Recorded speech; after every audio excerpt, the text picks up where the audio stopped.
Ray Haycraft here from Welcome to Rockville, from Fuel the Scene magazine at Welcome to Rockville with Barry Stock from 3 Days Grace. Hells Yes. So how has your festival been thus far? It's good. I'm just trying to stay out of the sun and stay cool as best I can. Yeah, just wait till you get up on stage and then you will melt into the crowd. It seems better than yesterday so far. So how is it playing like the outdoor festivals, in Florida in the heat? It's tough too because we're from Canada, so we haven't even got used to the weather down here yet. We just started on some shows, so we're still trying to adapt. I'm from North Carolina and I'm not used to this weather. So I know you all do a ton of interviews. You all are prolific to say the least. So I'm going to try to ask you some questions that you don't normally get asked. Right. Try to make it a little bit interesting. What is what do you think is the largest issue facing musicians starting out today? The largest issue. I think it's a tougher go than it used to be. There's not quite as much support for some of these bands that there used to be. In the old days, they used to develop a lot more bands. So, I find today a lot of bands that I know, the younger ones, they have to work a lot harder at, getting their stuff out there and growing their own. But, obviously with social media, that helps them a lot. I think that's a big deal for them. But yeah, I just think like out of the gates, there's not as much, help for these young bands, and it makes it a real tough go. Do you think that social media and technology today is a help or a hindrance for bands that are established or not? Again, I think I think if you're a new band, I think it's a good thing. It's like a tool to reach out, to a lot of people. And if you're creative, like some people are, I see some extremely creative people on social media, and when they use it right and everything. I see it. I benefit for them, and without it, I don't know how they would get exposure otherwise. So I personally think it's a good thing. I don't do much social media myself, but I think it's a great thing, especially the younger bands that gives them an opportunity to get out there. What would you say is the hardest thing about being on tour?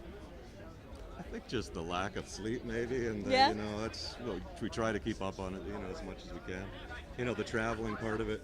It's hard living out of a suitcase, and on planes and buses, and it wears you out a little bit. But because you all stay on tour pretty constantly. We tour a lot. Over the last year, we took some time off, which has been really nice because the last 3 years especially, we were super busy. So since September last year, we took time off, and we've been writing a new record, working over the winter. So everybody's had some great family time, and then we just have a few summer festivals. We go to Europe and Moscow. Again, we go to Russia, do a show with System of a Down. It's going to be cool.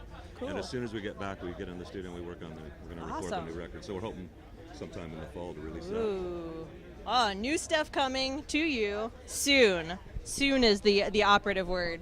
Do you all have any plans for music videos or any other media in release with that record, or is that all just kind of come down the pipe? Yeah, as it starts, usually by the time we start recording is when we start piecing it all together. Like we don't even have an album title yet, and that'll all sort of come as we start to record and start figuring out the artwork and everything, And so we'll get really busy, like I said, once we start doing that and we start thinking about videos and all that kind of stuff. Yeah. Now, with a catalog as vast as y'all's, do you feel like you get a chance to play enough of a breadth of it? Do you have, are you doing more recent stuff during this festival? Are you doing more old stuff? Do people ask for the old stuff more? Yeah, we have a lot of singles, so I for kind us, of play the hits. You want people, you want people singing. Yeah. So, and we're playing a little shorter sets on these because there's so many bands. So it's not like our full show. If it was our full show, we can, we can do play a bunch lot of of neat B-sides and stuff like that. But for the most part, on these shorter sets, if it's 50, 60 minutes kind of thing, we'll sort of stick to the hits we have and stuff. So. Do you feel like the music evolves after you record it when you're playing it live, or does it stay about the same? Yeah, we like to play things. We mix some stuff up. We'll do little jams in the middle of songs. Sometimes we do that. Again, on these shorter sets, we try to keep it a little more compact so we can fit more songs in. But once we, we'll kind of do, the album versions, kind of, other than some variations, But for the most part, we stick true to what we put down, because we figure by the time we did go into the studio, we have worked all that out, and we played it many ways and sort of narrowed it down. So your writing style is more to have the songs completely finished before you go into the studio, and less of the making it up as you go. I mean, we all do demos and stuff. Sometimes the problem with when you're doing demos and stuff is you get a little married to it, and it ends up changing sometimes. Yeah. I've had some things that I really like that end up getting totally changed, and that's just the way it is. It's never really finished until it's finished. Once it's done and we put the stamp on it, it's done. That's kind of, so you never really get stuck to any one thing, right? Just see how it plays out in the studio, That makes sense. Have you ever had like a favorite song that didn't make the cut for an album? Yeah, actually, absolutely. On the last record, I had a song that we had that it was one of my favorite ones. And our management, we trust in Cliff Bernstein, Q Prime.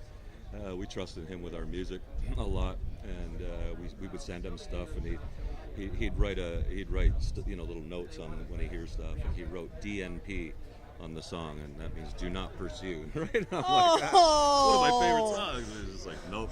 Man, like so stab right to the heart. Do not pursue. Let it die. Oh.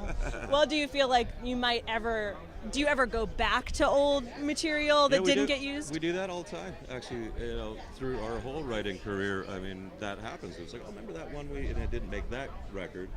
But we'll always, when we first start writing, we'll always kind of, because we all haven't got a lot of fresh stuff yet as we're writing, so we'll sometimes pull on some old stuff. Sometimes it doesn't work, we're trying to write it again 5 times.